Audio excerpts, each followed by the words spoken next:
What's good, everybody? Welcome to the channel, and we back. And I want to start off by talking about Cameron Payne. He recently got arrested because he gave the cops false evidence or false rumors or something false that happened with, I guess, a robbery or blah, blah, blah. I don't really know. But yeah, it looks like Cameron Payne is probably most likely highly chanced not coming to the Sixers. So, I mean, that does suck because I like Cameron Payne. I thought he was a great energy guy. But he's a replaceable player at the end of the day. So, yeah, I just wanted to start off with that for the people who didn't know. And we got some even weirder news. The day after the Celtics win the finals, and congratulations, Celtics fans. I don't know if you're here. Congrats. Daryl Morey, I don't know if he's trolling us. He has to be trolling, right? But we wake up. The first thing Sixers see is Sixers work out free agent Sam Dekker. Sam Dekker? Out of all the players that haven't been in the league, you try out Sam Dekker, a guy who's 6'8", I guess he's athletic because he can't shoot. He's a white guy that can't shoot. I mean, what? 6'8", and he's 30 years old. Why? Is there no other 6'8" guys that we could, work out? Even in the G League, there has to be one. All right, well, yeah, Sam Dekker, that might be a thing, which is weird. I mean, if he gets on a veteran minimum, that's fine. But just Sam Dekker, why is that the rumors we get? Daryl Morey, what Sam Dekker. All right, well, yeah. I just had to bring that out. Fuck. Also, I didn't talk about this. Embiid was on the pregame of, was it Game 4 in the finals? And yes, Paul George was there with him, and he did that side eye. He was talking about Sixers need to add some pieces, while he's looking at Paul George, which is amazing. I love Joel Embiid for doing that. The finals were kind of boring. Embiid, sparked some controversy, some uproar, I guess, if you want to say. But yeah, I love this from Embiid, right? Paul George, I talked about it. His fit would be amazing alone. Again, I would rather a Brandon Ingram, a younger version of Paul George. But if you can get a Paul George, that's still a great job for us, right? You're going to have a Tyrese Maxey, a Paul George, Embiid, and then a guy, I'm going to be talking about a draft prospect that I think we should get, and he's actually a guard. I was thinking about it. We're going to be losing D'Anthony Melton this offseason, which is rough.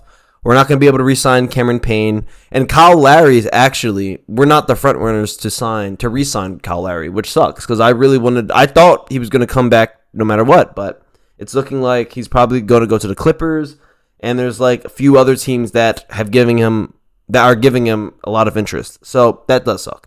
And when you look at the roster right now, our guaranteed players that are going to be on our team is Maxey, Embiid, Ricky Council, and Paul Reed. There's not many of them, right? So there's still a full roster that we have to refill and replenish through this offseason. And the draft we have to hit, right, with this draft pick. He has to be a player that can play on our team and can contribute with some backup minutes. If it's a backup point guard, a backup shooting guard, or backup center, we need someone that can play minutes on our team, right? We can't stand for another Ricky Council or another Jaden Springer or a Zaire Smith, a guy who just we send down to the G League and just can't help us at all, and unfortunately never will help us, right? So, yes, we have to hit on this draft pick. So the Sixers are pretty much, there's a high chance that we're going to trade this draft pick, but the players that I feel like we can get, especially guard-wise, Carlton Carrington from Pittsburgh, in my opinion, is one of the best guards out of this draft. He's very quick. I'm not going to say he reminds me of Maxey, but he's very fluid. His game is very fluid. It looks like he's almost like NBA ready. He has that Shea kind of pace, right, where he can speed up and slow down, right? I like that type of game, especially as a young player. How young he is right now.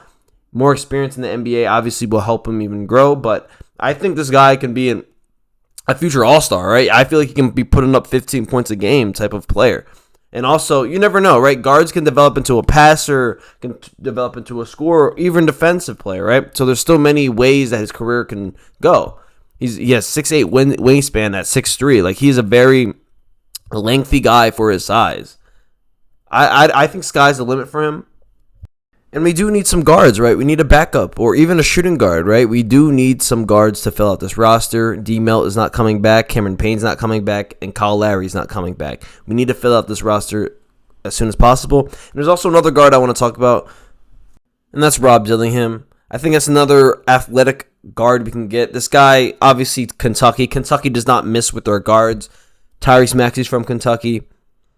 I feel like it would be a great pair, right? And as well, once we have these two young guards, these guys are going to be our future, right?